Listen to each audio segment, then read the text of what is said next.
சரிகமபா சீனியர்ஸ்ல மித்ரா கலந்து கொள்ள போறாங்க அப்படின்னும், அதற்கு ஸ்ரீனிவாஸ் அவர்கள் ஹெல்ப் பண்ணியிருக்காரு அப்படிங்கிற மாரியான தகவல் தான் சமீபத்தில கிடைச்சிருக்கு. என்ன நடந்திருக்கு அப்படிங்கிற கம்ப்ளீட் டீட்டெயில தான் இந்த ஒரு வீடியோல நம்ம பார்க்க போறோம்.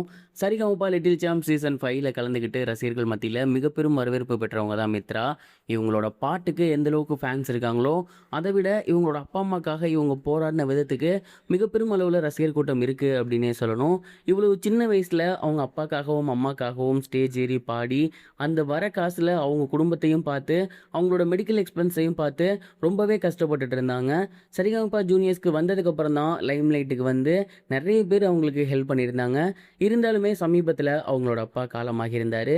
அண்ட் இந்த ஒரு செய்தி எல்லோருக்கும் மிக பெரும் ஒரு சோகத்தை ஏற்படுத்தி இருந்துச்சு. தொடர்ந்து சரிகமபா டீமும் சரி, சரிகமபா கண்டஸ்டன்ட்ஸும் சரி, அதேபோல மித்ராவோட ரசிகர்களும் சரி, அவங்களுக்கு ஆறுதல் சொல்லி வந்துட்டு இருந்தாங்க. மேலும் சரிகமபா டீம்ல இருந்து ஜட்ஜஸ் ஒவ்வொருத்தருமே தனியா மித்ராட்ட பேசியிருக்காங்க. அவங்களால முடிஞ்ச ஹெல்ப்பை பண்ணுவேன் அப்படிங்கிற மாதிரி சொல்லியிருந்திருக்காங்க. அதில் ரொம்ப முக்கியமாக ஸ்ரீனிவாஸ் அவர்கள் மித்ராவுக்கு இன்னொரு ஆஃபரையுமே கொடுத்துருக்காரு. அது என்ன அப்படின்னா, சரிகமபா சீனியர்ஸில் நீங்கள் கலந்துக்கங்க, அதற்கு நான் ஹெல்ப் பண்ணுறேன் அப்படிங்கிற மாதிரி சொல்லியிருந்திருக்காராமா. சரிகமபா சீனியர்ஸ் அப்படின்னா இப்போ நடக்க போகுது இல்லையா, அந்த ஒரு சீசன் கிடையாது. இதற்கு அடுத்து வரப்போகிற சீசன் இருக்கு இல்லையா, அந்த ஒரு சீசன். அதாவது நடந்து முடிஞ்ச ஜூனியர்ஸில் தான் மித்ரா அவர்கள் கலந்துக்கிட்டாங்க. ஸோ இந்த சீசனில் கலந்துக்கிட்ட உடனே இன்னொரு சீசனில் ஒரு நபரால் கலந்து கொள்ள முடியாது. ஒன்று வயசு பிரச்சனை இருக்குது, அண்ட் அது மட்டும் இல்லாமல் உடனுக்குடன் அடுத்த போட்டிகளில் கலந்துக்க முடியாது, இந்த ஒரு பிரச்சனை இருக்குது. அண்ட் இதனால் அங்கே வந்து ஸ்ரீனிவாஸ் அவர்கள் என்ன ஐடியா கொடுத்துருக்காரு அப்படின்னா, உங்களுக்கு இப்போ படிப்பு செலவாக இருக்கட்டும், இல்லை வேறு எந்த கஷ்டமாக இருக்கட்டும் என்கிட்ட சொல்லுங்கள், நானும் சரிகமபா டீமும் எப்போதுமே உங்கள் பின்னாடி இருப்போம், உங்களுக்கு நாங்கள் ஹெல்ப் பண்ணுறோம்.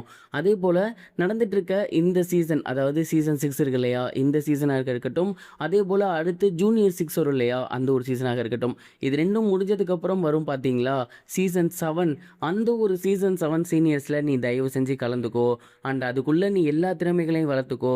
உனக்கான ஒரு அங்கீகாரம் சரிகமபா நிகழ்ச்சியில் மறுபடியும் கிடைக்கும். அதற்கு நீ உள்ளே வரதுக்கு என்ன ஹெல்ப் பண்ணுமோ அதை நான் பண்ணுறேன் அப்படிங்கிற மாதிரி ஸ்ரீனிவாஸ் அவர்கள் மித்ராக்கு ஐடியா கொடுத்துருந்துருக்காரு. அண்ட் இந்த 1 இயரில் சங்கீதத்தை நீ முறையாக கற்றுக்கோ, அதற்கு என்ன ஹெல்ப் வேணும்னாலுமே நான் பொறுப்பேற்றுக்கிறேன். நீ இசை கச்சேரி போகணுமா போ, அல்லது பாட்டு கிளாஸ் போய் கற்றுக்கணுமா கற்றுக்கோ, உனக்கு எதுனாலுமே அதுக்கு பேக் போனாக நான் இருப்பேன். நீ நல்லபடியாக சங்கீதம் கற்றுட்டு மறுபடியும் சரிகமபாக்குவா. சரிகமபா வந்தவங்களுக்கு என்றைக்குமே வாழ்க்கை முன்னோக்கி போயிருக்கு, பின்னோக்கி போனதே கிடையாது. அப்பா இல்லையேன்னு கவலைப்படாத, அப்பா இருந்தால் உங்கள் குடும்பத்தை எப்படி பார்த்துருப்பாரோ அதை விட இன்னும் சூப்பராக நீ பார்த்துப்ப அப்படிங்கிற நம்பிக்கை எனக்கு இருக்குது. ஸோ நீ தயவு செஞ்சு கலங்காத அப்படிங்கிற மாதிரியான ஒரு ஆஃபரை வந்து ரொம்பவே சாஃப்ட் அண்ட் ஸ்வீட்டாக ஸ்ரீனிவாஸ் அவர்கள் மித்ராவுக்கு சொல்லியிருந்திருக்காரு. ஒரு ஆதரவாக நிறைய விஷயங்கள் பேசியிருந்திருக்காரு. இந்த ஒரு விஷயம் தான் சமீபத்தில் வெளியாகி சோசியல் மீடியாவில் வைரலாக போய்கிட்டு இருக்கு. இதை பற்றி நீங்கள் என்ன நினைக்கிறீங்க? கமெண்ட் பாக்ஸில் ஷேர் பண்ணுங்கள். இது வரைக்கும் கனெக்டிங் டிவிக்கு சப்ஸ்கிரைப் பண்ணனா மறக்காமல் சப்ஸ்கிரைப் பண்ணிக்கங்க. உடனடி அப்டேட்ஸ் பெறுவதற்கு நோட்டிஃபிகேஷன் பெல்லையும் கிளிக் பண்ணிக்கங்க.